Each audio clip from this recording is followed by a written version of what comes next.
Next up on my Steam library, I'm playing SOMA. SOMA is a science fiction survival horror game. It's a game that's really big on atmosphere and story. You play it in first person, and it's made up of mostly linear corridors and rooms. It's the kind of survival horror game where you are like searching through dark corridors most of the time. Although there is usually enough light to see by, it's not like the kind of ones where you only can only see by your flashlight. But there are occasions where you can only see with a flashlight on. Are But you most of the okay, time, there's Simon? enough light to see I think you're bleeding. around you. Oh, But that's it's made nothing. up of mostly that It's just kind my of brain can't environment, stop bleeding corridors from the and accident. rooms.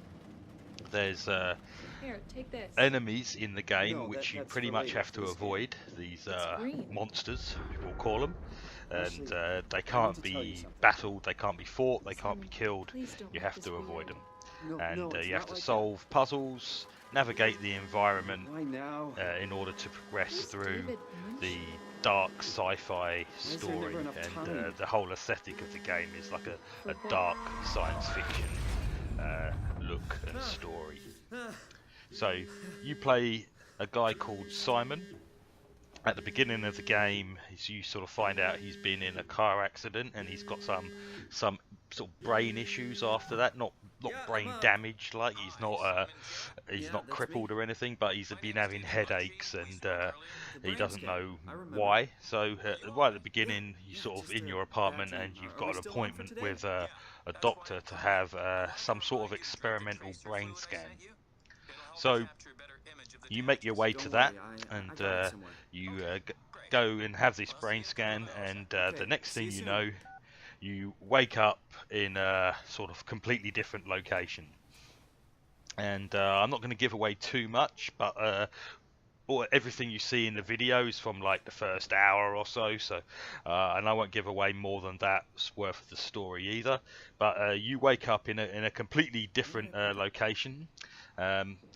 It's not a spoiler to tell you it's like an underwater sort of research lab facility, because you can see that much from the Steam store page for it, from the screenshots and the description. So you wake up at this under the Atlantic in this research stroke lab facility, and something has gone to shit, and it's up to you to find out what as the story progresses.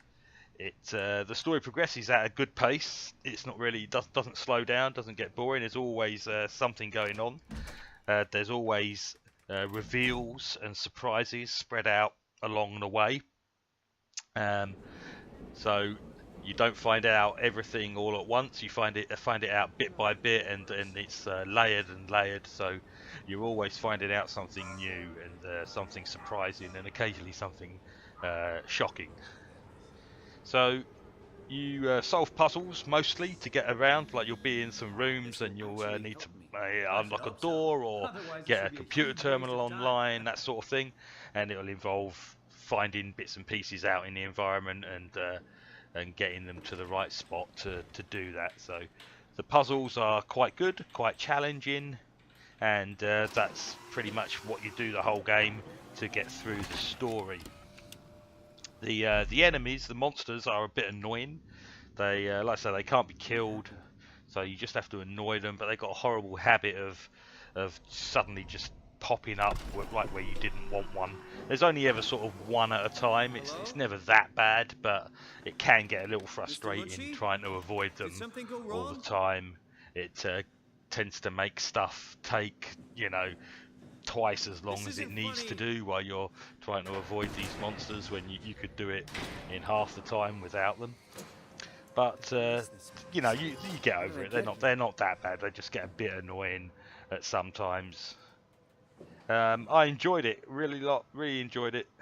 I thought it was a very good story, very atmospheric, great audio and visual design. The sound effects are brilliant, some good scares, and some good environments to see. My only dislike was the monsters, really. That was is the only downside to it for me. Just a bit frustrating, the monsters. I found all the puzzles okay. I didn't really get too frustrated with any of the puzzles. Solved them all after a bit of head scratching on a few of them, but yes, got through them. There is I believe there is a mod, or the developers say they are going to release a version without the monsters in. So you can play through just the story, which is might be a good idea if you find the monsters frustrating, or you just want to play the story and solve the puzzles. But yeah, really good, very atmospheric, a little bit scary, few jumps, but just a really good story and really good sound and visuals. So its full price is $22.99. I played it for sort of 11 hours to complete it, which seems about average. It seems to be about what most people say, 10 to 11 hours. There's no replay value. It's not worth playing it again. It's not going to play out any different playing it through again. There's no choices to make or anything like that. It's all totally linear, and there's no DLC.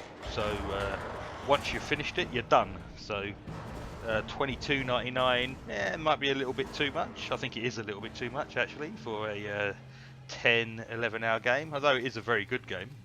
I don't really begrudge that too much, but I think it's a game that's often out on sale, and if you see it on sale for 50% off, then that's definitely a recommended purchase, because at 50% off it becomes very good value. And so that's my recommendation. Check it out, put it on your wish list. Check it out when it comes out in a sale, 40 to 50% off. That's what I say. That's what I think of SOMA. Very good indeed. So that's SOMA. Thanks for watching.